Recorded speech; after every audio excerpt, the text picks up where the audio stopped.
Europe just approved one of its largest space budgets ever, setting up a major push in launch capability and exploration. Russia's only ISS-capable launch pad suffered unexpected damages, raising real questions about their upcoming missions. And SpaceX received approval for a massive Starship launch cadence out of Florida, hinting at a radically different future for orbital access. My name is Connor, and welcome to another episode of Spaceflight News.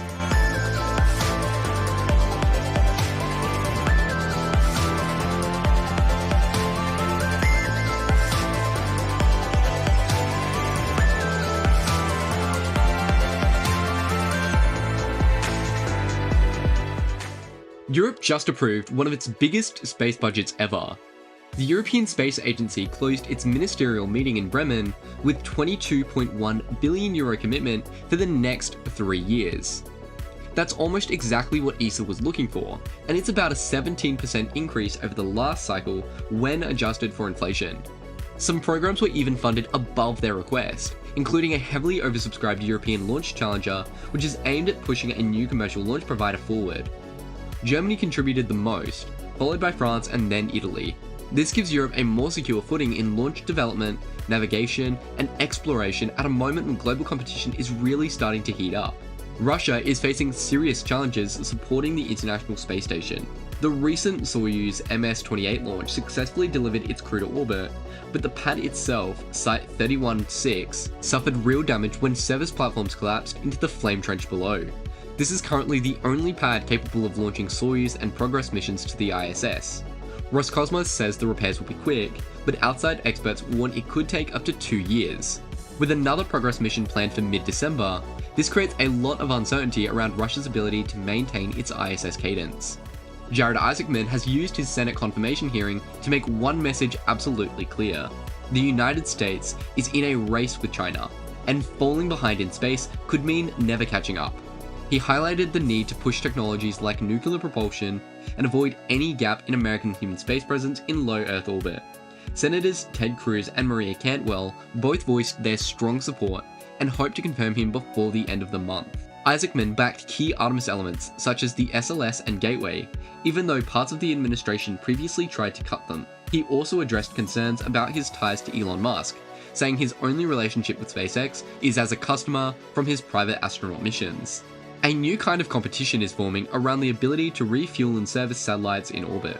China demonstrated this earlier this year when Tianjin 25 spacecraft docked with the Tianjin 21 in geostationary orbit and then transferred its propellant. The United States has tested similar ideas in the past, but it's paused its development. Now, with the US Space Command emphasizing more freedom to maneuver in orbit, refueling is becoming a priority again. A recent Mitchell Institute report argues that on-orbit logistics could determine whether the US can sustain operations in a prolonged conflict. Refueling, repairs, and servicing may become essential capabilities rather than purely experimental ones. NASA has fully assembled the Nancy Grove Roman Space Telescope at Goddard. Engineers recently joined its main structural elements together, clearing the way for final testing ahead of a planned launch in 2026. Roman carries a powerful wide-field camera designed to study dark matter and dark energy, and a coronagraph instrument to directly observe exoplanets by blocking starlight. With assembly now complete, the mission is entering one of its final and most delicate stages. And now, let's look at Starbase.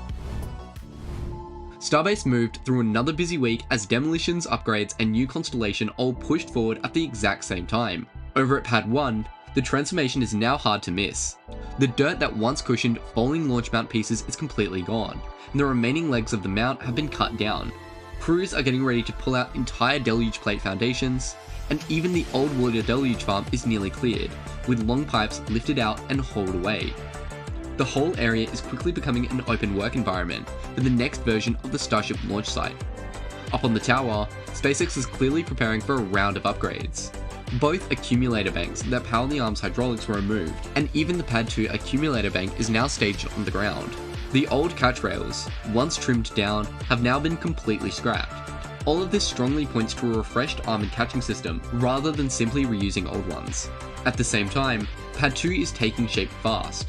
The ship quick disconnect arm is fully anchored, and teams are running propellant lines, gas feeds, electrical connections, and even data links. Some lines still hang open, likely waiting for final vent hardware. The actuators and accumulator banks on this arm in particular were removed, suggesting new hardware is on the way imminently. Inside of the build site, Booster 19 is growing fast. In roughly a week, it jumped from 7 rings tall to 19, as teams stacked multiple lock sections. A methane transfer tube piece was moved in soon after, and installation is already visible. Meanwhile, the gigabase structure is rising quickly. The first level's frame is nearly complete, flooring is being added, and the second level is already climbing into view. At Macy's, scrapping Booster 18 continues to reveal more of its internal structure, from the side-mounted LOX landing tanks to the reinforced methane transfer tube. After major sections were removed, the forward dome and aft sections were loaded onto the stands and moved back to the build site, likely for inspection or reuse. And the big news beyond Texas came from Florida this week. SpaceX received approval for up to 76 Starship launches per year from the future SLC-37 site.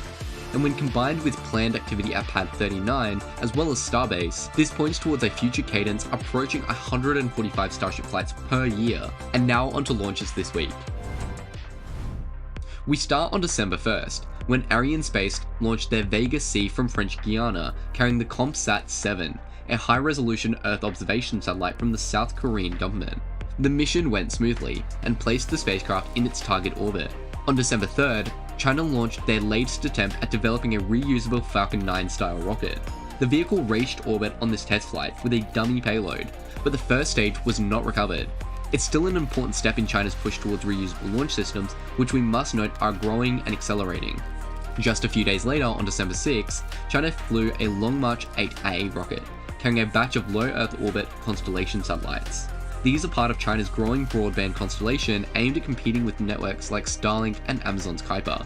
And to finish the week, SpaceX added 4 more launches to Starlink's mega constellation. One launched December 1st from Kennedy, another on December 2 from both Vandenberg and Cape Canaveral, and a 4th from Vandenberg on December 4th. With these missions included, the active Starlink network is now sitting at several thousand satellites in orbit, and it continues to grow at an unmatched pace. This week showed us how quickly the global space landscape is shifting.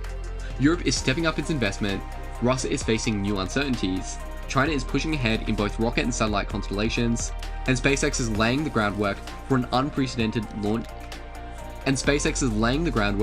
unprecedented Starship launch rate. Starbase continues evolving at high speed, and across the world we're seeing new competition, new capabilities, and a growing sense that the pace of space is just accelerating. It's an exciting moment to follow, and we'll continue covering. It's an exciting moment to follow, and we'll continue covering every step as it unfolds. We'll see you guys next week. Bye.